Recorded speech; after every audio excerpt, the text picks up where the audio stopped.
L'équipe, j'espère que vous allez bien. Aujourd'hui, nouvel épisode de la série Mercato qui dit clôture du championnat, dit ouverture du marché des transferts en Angleterre en tout cas. Les classements de Premier League et de Championship sont désormais figés. Les clubs anglais peuvent donc dès à présent partir à la chasse au renfort. Il va obligatoirement se passer plein de choses dans les prochains jours, prochaines semaines. En Premier League, c'est le meilleur championnat, l'argent c'est pas ce qui manque. Alors avant de commencer, l'équipe, je compte sur vous comme d'habitude pour lâcher le petit pouce bleu. Essayons d'atteindre la barre des 4000 avant minuit ce soir. Référencement, mise en avant, tu connais. Merci vraiment à tous ceux qui contribuent.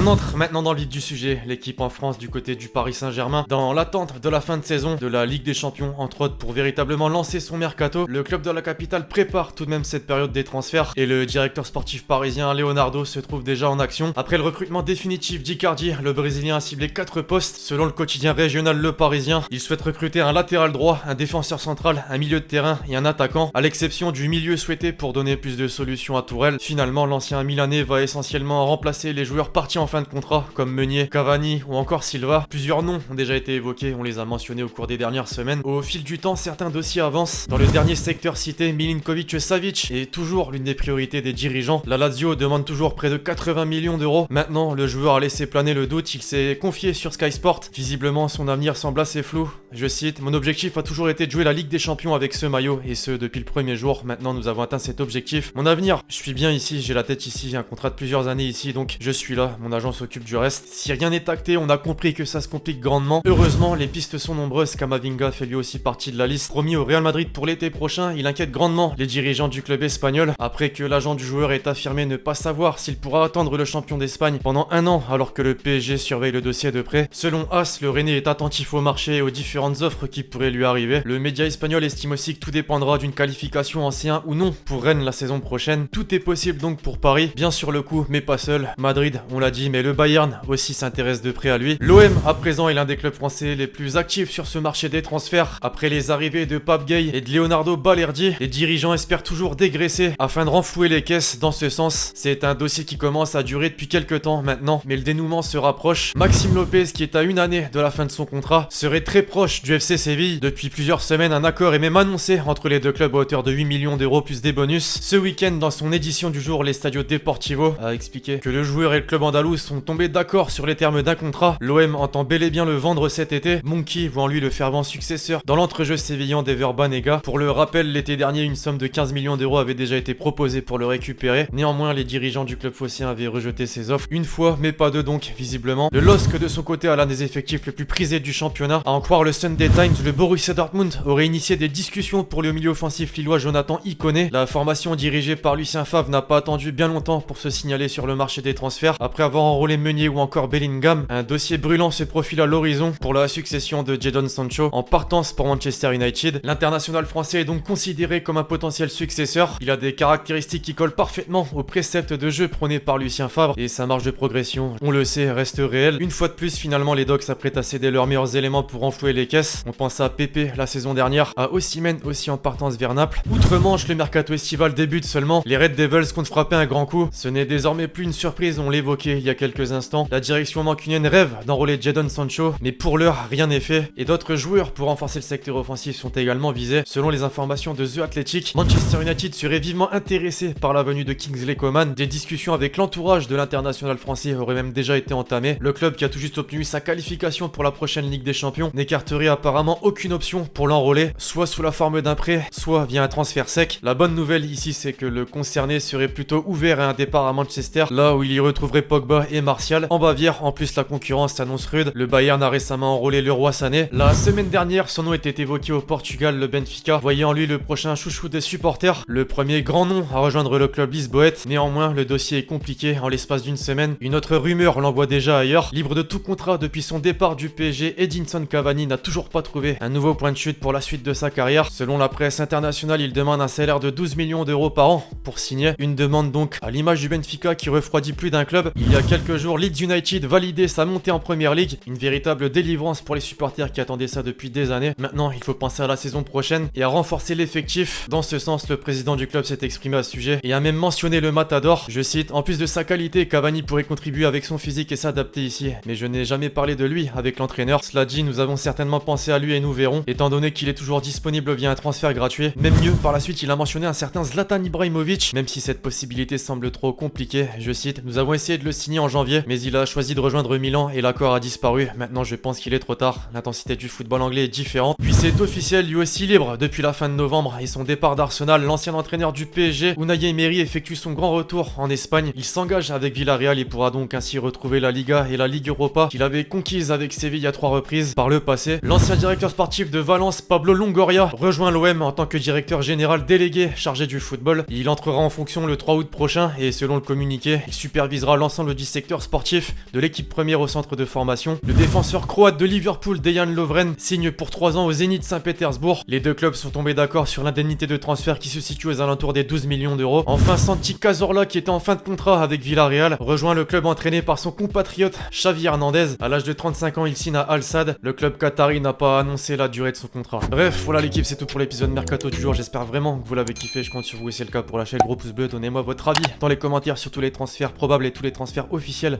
qu'on a cités dans cette vidéo. D'ici là, on se retrouve très vite sur la chaîne pour de nouvelles vidéos. C'était Lextier. Ciao.